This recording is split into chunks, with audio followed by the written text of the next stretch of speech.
Plague Doctor is a mage that specializes in disease and poison, believing that the best way to perform a cure is by killing the patient.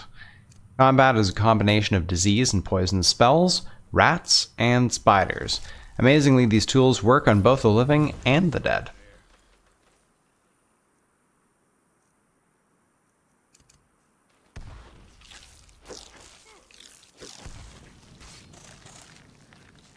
Originally a surgeon's apprentice, the Plague Doctor was emotionally torn and eventually corrupted by her devout following of Peryite and Namira. The Daedric lords have since taught her to have a deep fondness of every creeping, crawling, and disgusting thing, and she revels in the spread of the love that is disease.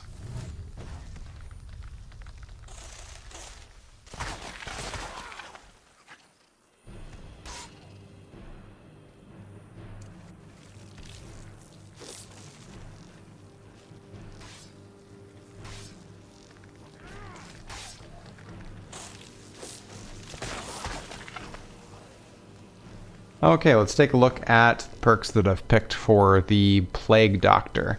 Starting with Restoration, since it's one of the key skills of the build. After grabbing Mastery 2 out of 2, I also grabbed Descending Light to help with magic regeneration when entering combat. Then I grabbed Edgewalker so that restoration spells are more powerful when we're lower on health. And Respite so that I could regenerate stamina when I used health spells, or healing spells, and that proved to be quite useful because I ended up becoming a vampire, and it was quite useful during the day.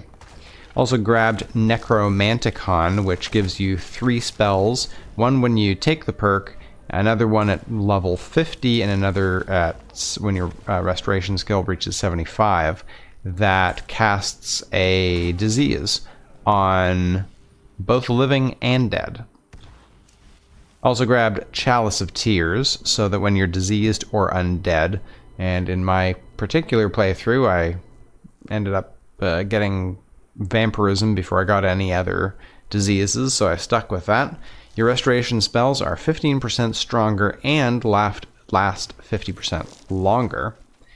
And the perk that inspired the build, Plague Doctor. You radiate an aura of death that reduces the poison and disease resistance of anyone approaching within 40 feet by 50% for 30 seconds, whether friend or foe. So it's probably best not to have too many allies when you are playing this character.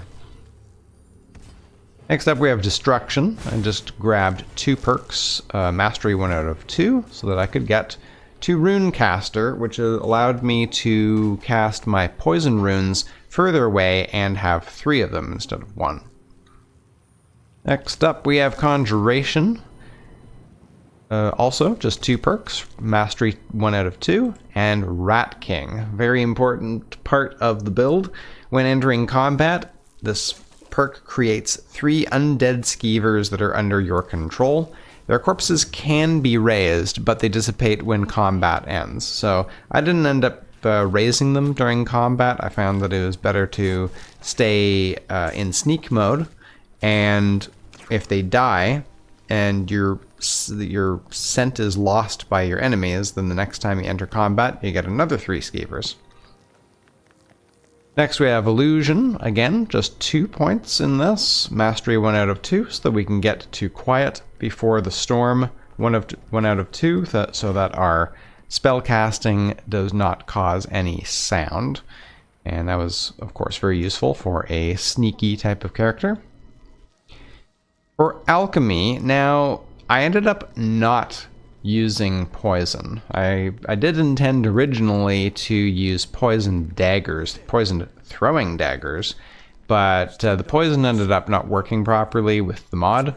So you can keep this and use either daggers, regular daggers, or a bow to apply the poison, or you could grab Brotherhood Cocktail in the pickpocketing tree if you would like to be able to reverse pickpocket poisons onto your enemies, or you could just drop the skill entirely, or you can at least use it for creating Fortify Restoration potions, which should, at least depending on what mods you have installed, it should increase the damage of your poison runes and possibly some of your disease poison or disease spells from the restoration skill tree as well.